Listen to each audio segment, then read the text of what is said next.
कितना नफरत फैला हुआ है इस देश में। इसी वजह से इजराइल में कुछ होता है या अमेरिका के कुछ होता है तो हमारे प्रधानमंत्री खेद बिताता है। प्रधानमंत्री क्यों मौन है? वो कुछ नहीं बोलता है, वो चुप है। इसी वजह से ये हो रहा है इस देश में। आपकी राजनीति नफरत की राजनीति है, ध्रुवीकरण की राजनीति है, विभाजन की राजनीति है, तो देश आगे कैसे जाएंगे? बजरंग दल वीएचपी का एक हिस्सा है और वीएचपी आरएसएस का हिस्सा है, तो जरूर बजरंग दल को पाबंदी लगाना ही लगाना है। इस तरह से त्रिपुरा के एक छात्र के साथ जो घटना हुई उसको मार दिया गया, हालांकि उसमें आरोपियों को गिरफ्तार भी किया गया है। एक नेपाल भागा है जिसकी तलाश में जो है उत्तराखंड सरकार जो है कोशिश में है जल्द से जल्द उसको पकड़ा जाए। इस पूरे इंसिडेंट को आप कैसे देख रहे हैं और आपको लगता है कि ये फेल्योर है एक तरीके से गवर्नमेंट का, या एक सोसाइटी के अंदर लोगों के अंदर एक नफरत जो है फैल रही है दूसरे के प्रति? मैंने ये सुना था, ये जो दुर्घटना हुआ था, मैं बहुत दुखी थी क्योंकि मैं एक मां हूं, मेरे 2 लड़के हैं और ये लड़का जिसका देहांत हो गया था वो 24 साल का था।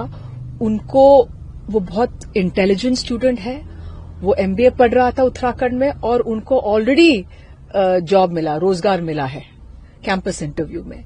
अब सोचिए वो पढ़ने के लिए गया, अच्छा लड़का है, अचानक नफरत के ऊपर उसको मारा है और उसके बगैर उसके ऊपर पुलिस ने 12 दिन के बाद एफआईआर लगाया, दर्ज किया। अब सोचिए, तो उसका मतलब उत्तराखंड की जो पुलिस है वो किसके साथ है? आरोपियों के साथ। वो क्यों है? वो है आज हमको पूछना है कि इतना नफरत फैला हुआ है मोदी जी और अमित शाह ने कि लोग ऐसा बन गए इस देश में। बिकॉज अमित शाह तो सुबह से रात तक बोलता है घुसपैठिया घुसपैठिया घुसपैठिया, बांग्लादेशी टर्माइट्स है, ये है।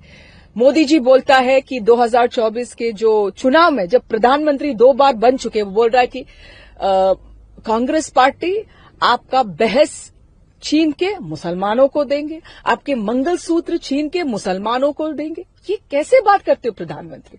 कितना नफरत फैला हुआ है इस देश में।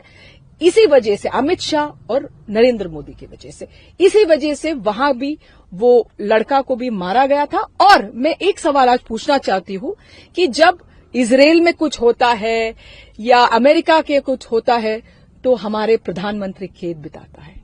प्रधानमंत्री क्यों मौन है? प्रधानमंत्री चुप क्यों? प्रधानमंत्री एक भाषण दे सकते देश में या एक स्टेटमेंट रिलीज कर सकते कि जो हुआ है उत्तराखंड में गलत है, उसमें हम कार्रवाई करेंगे और जो भी आरोपियां है उसको बहुत अच्छी तरह से सजा भी मिलेगा। वो कुछ नहीं बोलता है, वो चुप है। इसी वजह से ये हो रहा है इस देश में।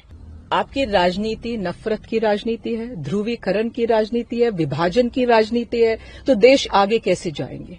आपने देखा एक लड़की बर्थडे मना रही थी अपने दोस्त के साथ, ये लोग अंदर आके बोल रहा है कि 2 मुसलमान है। अरे मुसलमान नहीं जा सकते अपने दोस्त के बर्थडे के लिए? कब क्या हो रहा है इस देश में कि कोई बर्थडे नहीं मना सकते, कोई लड़का दूसरे जगह से नहीं आ सकता है? तमिलनाडु में हुआ, केरल में भी। मैं केरल से हूं, मैं इतनी शॉक्ड हूं कि केरल में कैसे हो सकता है कि क्योंकि वहां भी वही है, जो एरिया वो लोग थे वहां ज्यादा बीजेपी के लोग हैं, वो पालक्काड एरिया, और वहां भी बांग्लादेशी वही है। तुम बांग्लादेशी हो।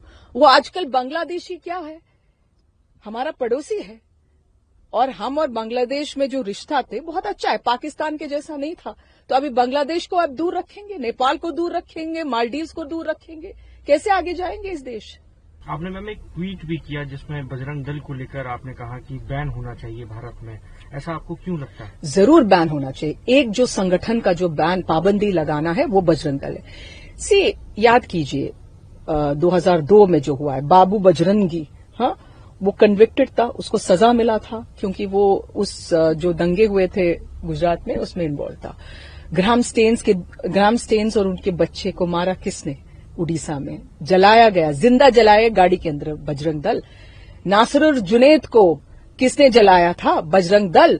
बजरंग दल अभी क्रिसमस में क्या क्या किया? सभी जहां जहां क्रिसमस का जो सेलिब्रेशन था, वो आसाम में एक स्कूल में वो सब निकाल के जलाया। जो डेकोरेशंस चर्च के अंदर गया, मार रहे हैं लोगों को, तो क्रिसमस नहीं मना सकते, ईद नहीं मना सकते। तो बजरंग दल है इसमें एक बड़ा आरोपी, और बजरंग दल वीएचपी का एक हिस्सा है और वीएचपी आरएसएस का हिस्सा है। तो जरूर बजरंग दल को पाबंदी लगाना ही लगाना है।